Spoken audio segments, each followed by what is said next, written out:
mga kamaway, no? Tignan nyo yung postura ng lasinggero. Yung lasinggero ba, tignan nyo yung postura. Wala nang kamalay-malay eh. Pinapa ng aso yung uso. Sige. It is smart, Ibo. God have mercy upon us.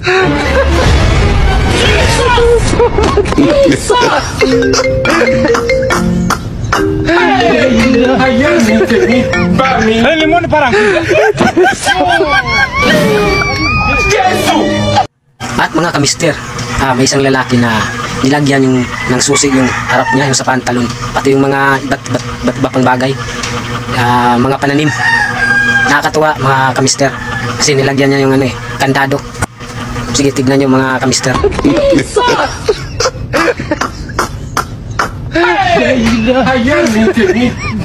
Limon parang. Oh no!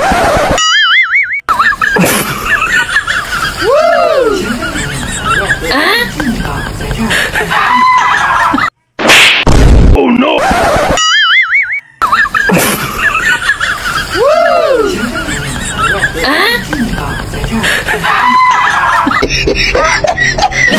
It is smart, Ibo.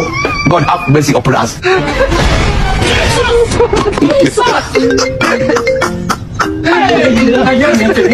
Limon parang.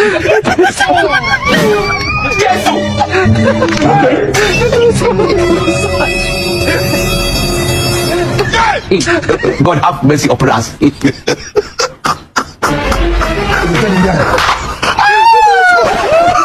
Mga kamister, may isang content creator na binabanatan yung mister ng mga OFW.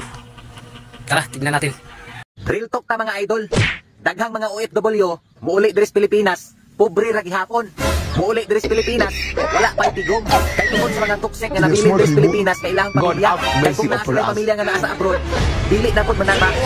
Magsakit na lang pud sa sustento. Mao na kung ikaw ang naa sa abroad, luoy ka kaayo. Bukod kung natahon pa ka sa imong amo, ang tahon tanang kakapoy kamingaw para lang may kasustento. Pero ang pamilya nga naa diri sa Pilipinas, relax lang kaayo. Balik diri, balik dito, sugal diri, sugal dito. Unya, ikaw nga naa sa gawas, tagbaw ng kusko sa inodoro. Pag human sa imong kontrata, hilak-hilak ka, kay wala pa gyud kay natigom. Kay kung nagtrabaho ang imong pamilya sa Pilipinas, naghinay na utak ka asinso. Maunang tuksek sa mga Pilipino. Unsaon man imong pag-asinso? Kung ang pamilya sa Pilipinas, pangayo dili, pangayo dito. Kay noonay riltok. Kay noonay riltok. God have mercy upon us. Wala diha. Oh my